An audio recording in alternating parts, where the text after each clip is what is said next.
ओम श्री गणेशाय नमः। उन्होंने विश्वकर्मा को बुलाकर आदर पूर्वक एक मंडप बनवाया, जिसका विस्तार बहुत अधिक था।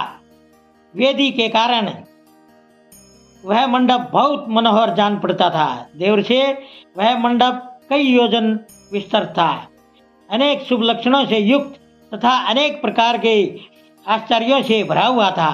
वहाँ स्थावर और जंगम सभी वस्तुएं कृत्रिम बनी थी, परंतु असली वस्तुओं के बराबर प्रतीत होती थी। उनसे उस मंडप की मनोहरता बढ़ गई थी।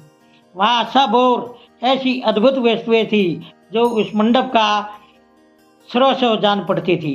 अनेक प्रकार की वस्तुओं का चमत्कार वहाँ छा रहा था।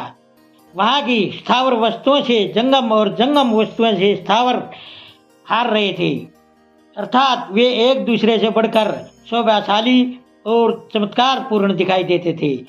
उस मंडप की स्थल भूमि जल से पराजित हो रही थी, अर्थात चतुर से चतुर मनुष्य भी यह नहीं जान पाते थे कि इसमें कहाँ जल है और कहाँ भूमि।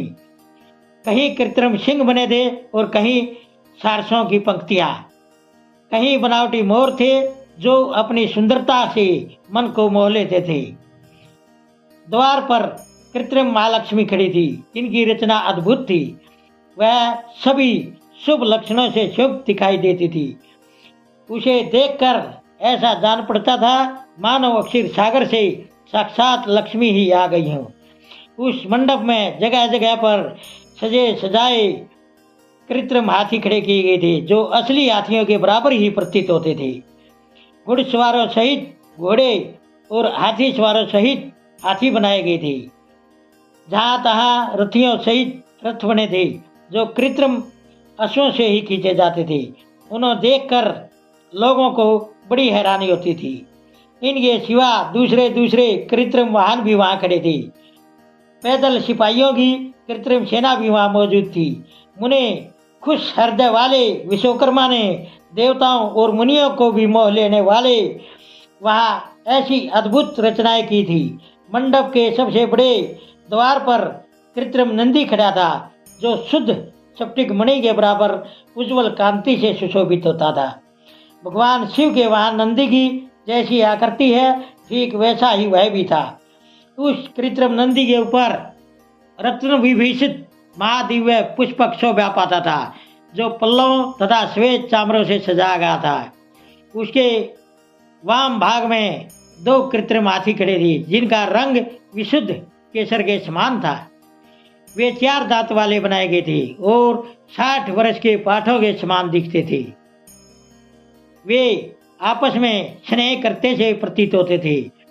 उनमें बड़ी चमक थी। इसी तरह सूर्य के बराबर अत्यंत प्रकाशमान 2 दिव्य घोड़े भी विश्वकर्मा ने बनाए थे, जो चंवर से अलंकृत और दिव्य आभूषणों से विभूषित थे।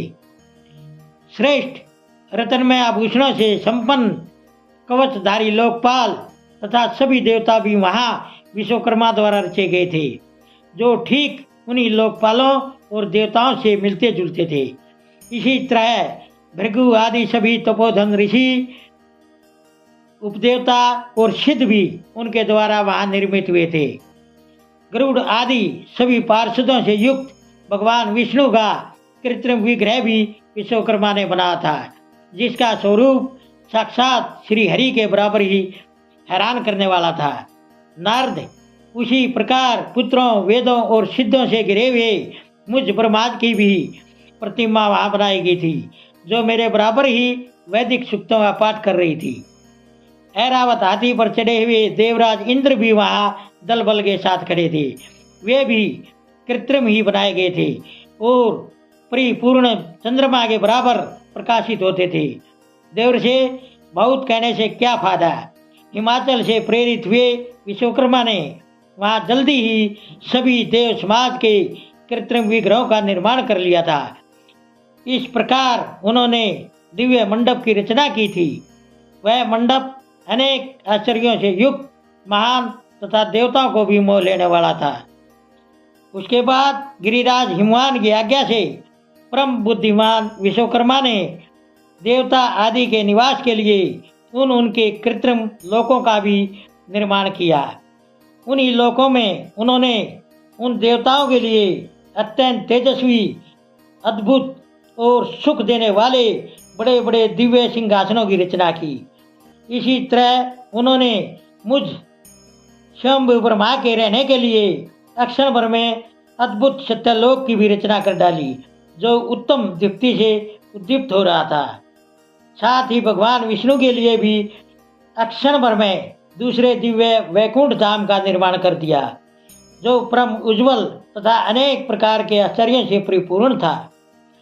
इसी तरह विश्वकर्मा ने देवराज इंद्र के लिए भी दिव्य, उत्तम एवं सभी ऐश्वर्यों से संपन्न ग्रह की रचना की।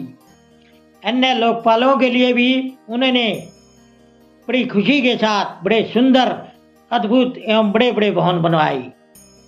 फिर क्रमशः सभी देवताओं के लिए भी उन्होंने विभिन्न ग्रहों का निर्माण किया।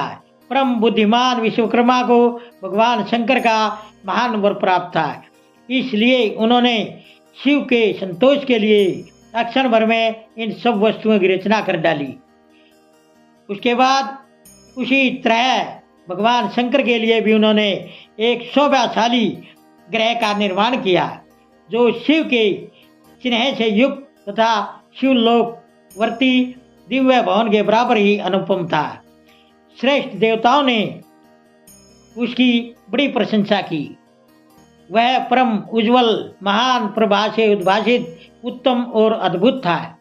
विश्वकर्मा ने भगवान शिव की खुशी के लिए वहाँ ऐसी अद्भुत रचना की थी, जो परम उज्जवल होने के साथ ही साक्षात महादेव जी को भी हैरानी में डालने वाली थी। इस तरह यह सारा लौकिक व्यवहार करके हिमाचल बड़ी खुशी के साथ भगवान शंभु के शुभ आगमन की प्रतीक्षा करने लगे।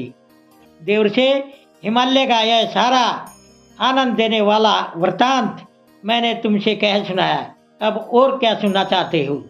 ओम नमः शिवाय। दोस्तों, सभी तरह की धार्मिक वीडियो देखने के लिए बने रहिए हमारे YouTube चैनल धार्मिक वाणी पर। धन्यवाद।